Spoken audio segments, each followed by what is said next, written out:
Alhamdulillah, siang ini aktivitas antar jemput anak-anaknya sudah selesai.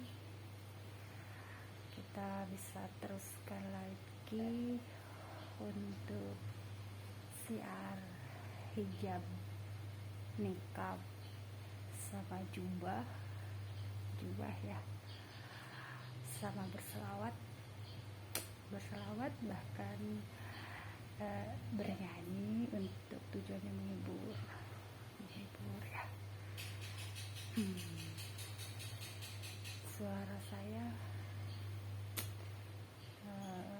kurang bagus dan mohon maaf jika tidak berkenan di hati semuanya, tapi saya akan berusaha untuk menghibur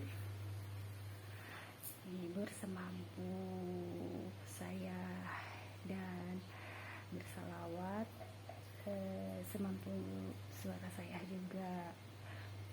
Mudah-mudahan selawat yang saya kumandangkan ya bisa menjadi pelipur hati yang sedih, pelipur hati yang gundah, terus bisa menenangkan hati kita lah yang sedang dilanda gundah, kebingungan itu, karena salawat itu bertujuan untuk melembutkan hati. Makanya kalau orang-orang yang bersalawat itu pasti suaranya itu bisa menenteramkan hati ya. Dan sholawat itu semakin diputar itu semakin nikmat rasanya. Sholawatan ya, pokoknya khusus sholawatan, karena sholawat itu mengandung doa agar kita diberikan kelembutan hati ya. Dalam hati kita itu pokoknya berdoa agar kita itu dibersihkan dari sifat hasad, iri, dengki, pokoknya kebersihan hati deh itu. Dan sekaligus salawat itu penyampai kalau kita punya WhatsApp ya, di handphone ya, punya WhatsApp, punya Twitter.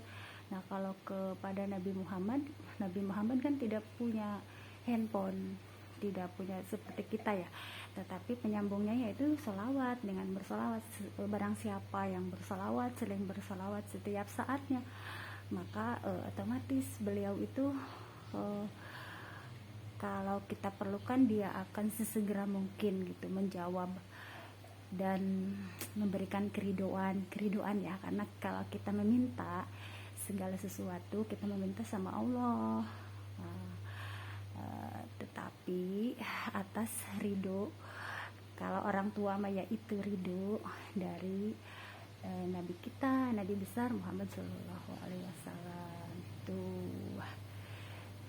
Makanya barang siapa yang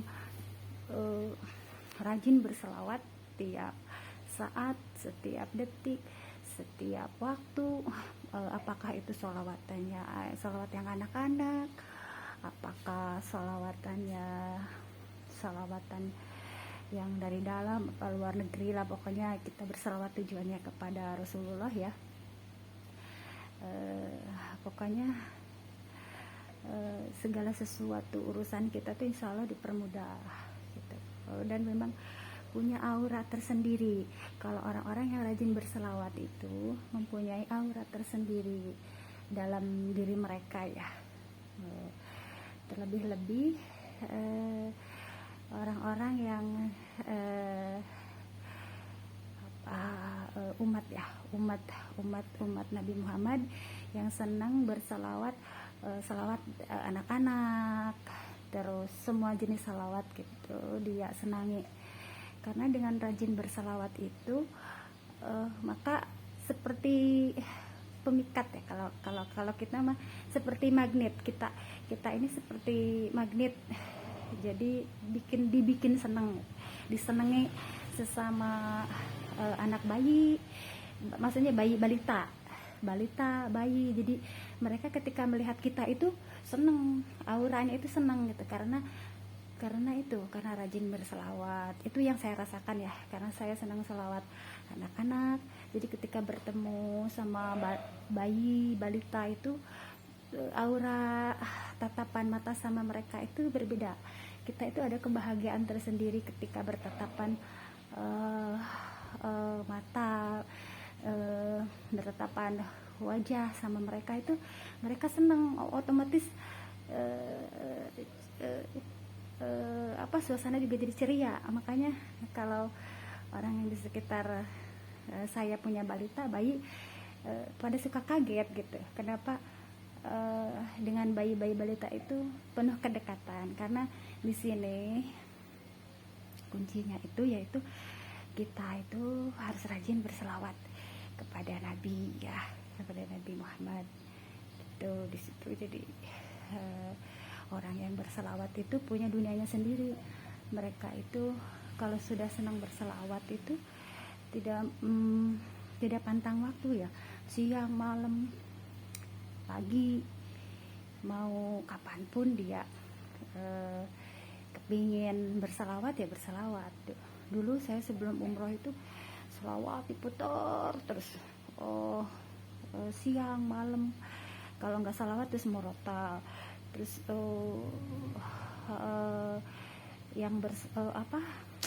yang berselawatnya itu macam-macam. Kalau artis mah saya tidak kenal, maksudnya gini ya, saya tidak memfokuskan kepada artis si A, si B, ulama si A, si B yang berselawat, apakah ulama itu sudah meninggal atau masih hidup. Yang terpenting itu selawatnya gitu. isinya gitu. Jadi tidak fokus. Misalkan saya berselawat Ustadz Arifin Ilhan, ya dulu kan masih hidup beliau gitu, pokoknya kita selawatnya. Terus nasyid ya, saya senang nasyid. Terus Ustadz Jepri Al-Bukhari, saya tidak melihat Ustadz Jepri Al-Bukhari nya beliau itu sudah wafat atau meninggal. Yang jelas mah kan udah meninggal gitu, jadi bukan dilihat Ustadz Jepri nya, tapi selawatnya, suaranya itu bikin menggugah hati kita gitu. Terus ada nasid dulu saya waktu di Istiqlal itu ada kayak Haji Agim tuh nasidnya tuh. Terus banyak lah, jadi kita yang dilihat itu suara selawatannya itu bisa mengajak, menggugah gitu, jadi menggerakkan hati kita. Sehingga dulu mah nasid Kiai Haji Arifin Ilham itu hafal semua itu, karena kita saya suka beli CD-nya dulu waktu di tabligh akbar di Masjid Istiqlal itu kan suka banyak yang jualan CD ya, dulu mah masih CD ya, jadi bukan ke YouTube ya. Kalau zaman 2002 ya, 2003, jadi pada banyak yang berjualan CD di situ, CD kaset, VCD itu. Jadi di situ kaset nasidnya sampai hafal diputar-putar. Kita bahkan ada yang berbentuk kaset biasa, kaset tapi yang jelas masih CD ya.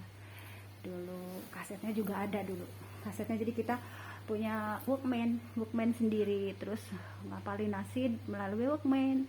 Kalau sekarang washing ya, kalau dulu mah Walkman punya Walkman sendiri buat ngapalin lirik nasid.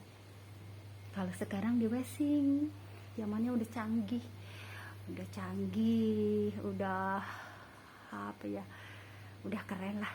Zaman sekarang berbeda dengan zaman dahulu, tapi di situ kenikmatan tersendiri ya kita rasakan ya, berbeda lah. Zaman dahulu nikmat, zaman sekarang juga ya lebih nikmat ya kalau kita melihat dari segi rasa syukur ya, sama-sama nikmatnya lah.